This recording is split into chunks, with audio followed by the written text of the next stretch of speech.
पूछ रहा हूँ, 1 नंबर बेली रोड यही है ना सर? 1 नंबर बेली रोड उसका पहला एड्रेस है, पूरी उसकी जिंदगी की पहली कंपनी की एड्रेस। तो सवाल मेरा यही, आपने कहा फैमिली बिजनेस मिल गया, मैं कह रहा हूँ अपना खुद का कंपनी जो आप बोले ना, अपना स्टार्टअप वो कितने बच्चों ने किया है? वो मुझे आंकड़े देंगे आपको, जो स्टार्टअप सेल दे देंगे। कितना 6-7 स्टूडेंट, 7 है, 7 स्टूडेंट है जिनको फंडिंग मिली है राज्य सरकार की जो स्टार्टअप पॉलिसी है उसके अंदर है, लेकिन हमारा है कि कम से कम 25-30। अगली बार ये कोशिश होगी कि 25-30 स्टूडेंट स्टार्टअप खोले। कॉर्पोरेट की जो कंपनी आ रही है प्लेसमेंट के लिए, उनका किस तरीके का फीडबैक है और उसको लेके अभी देखिए, जैसे फेडरल बैंक ने आपको फीडबैक दिया, फेडरल बैंक जैसे आएगी जो हाईएस्ट पैकेज है और ईस्टर्न इंडिया में सबसे ज्यादा जो स्टूडेंट्स ने यहाँ से लिए। देखिए, जब भी कोई कंपनी आती है और जो फीडबैक देती है उससे हम लोग फिर बात करते हैं। प्लेसमेंट कॉन्फ्रेंस करे थे, मैंने आपको ये भी बताया कि देखिए स्टूडेंट्स को आज के दिन में पूरे दुनिया में क्या हो रहा है, आसपास क्या हो रहा है, केवल बिजनेस के बारे में नहीं, बिजनेस के अतिरिक्त जियो पॉलिटिकल एनवायरनमेंट में क्या हो रहा है, तब हम लोगों ने जनरल स्टडीज की क्लास शुरू की। इस साल उसका परीक्षा भी होता है जनरल स्टडीज।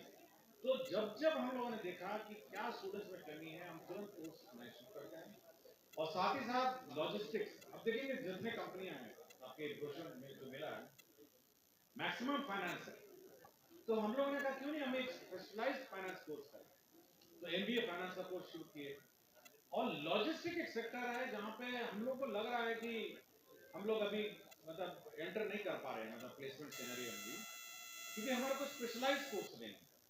तो हम लोगों ने इसलिए कहा कि एक्सपोर्ट्स इंपोर्ट्स, कंटेनर के शिपिंग में, और ट्रक लॉजिस्टिक्स है, और आज के दिन में फ्रेट कॉरिडोर भी बिहार में बनने वाला है ना आपका, अमृतसर कोलकाता फ्रेट कॉरिडोर जो बिहार से गुजरेगा, उसके लिए आदमी कहां से मिलेंगे, उसके लिए कितने कहां स्टूडेंट्स कहां से मिलेंगे।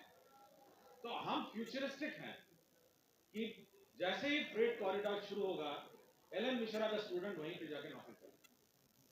और आपका मैं तो उनके 12th पास के एग्जाम के रिजल्ट से हम बोल रहे, इसलिए हम नहीं चाहते थे कि बिहार का कोई स्टूडेंट पढ़ना चाहे तो ऐसा कोई रोक टोक है, ऐसा कोई बैरियर ना हो कि वो नहीं आए। ये हमारी इच्छा है कि गांव का भी, अब देखेंगे आप स्टूडेंट्स का भी इंटरेक्ट करेंगे, बहुत गरीब परिवार से, कोई उनके माता पिता लेबर करते थे, यहाँ स्टूडेंट में एडमिशन लिया, बहुत सारे क्लास ग्रुप डी के माता पिता हैं, वो उनके बच्चे हैं, इसलिए कोई आर्थिक बंधन नहीं होना चाहिए किसी बच्चे की शिक्षा में। तो ये संस्था उस प्रिंसिपल में बिलीव करता है और हम इस प्रिंसिपल पर हम लोग कायम हैं, और हर बार जब एडमिशन होगा तो हम इसी पर। तो टीआरई 3 के बच्चे को, यहाँ टीआरई 3 नहीं है, यहाँ पे तो यहाँ पे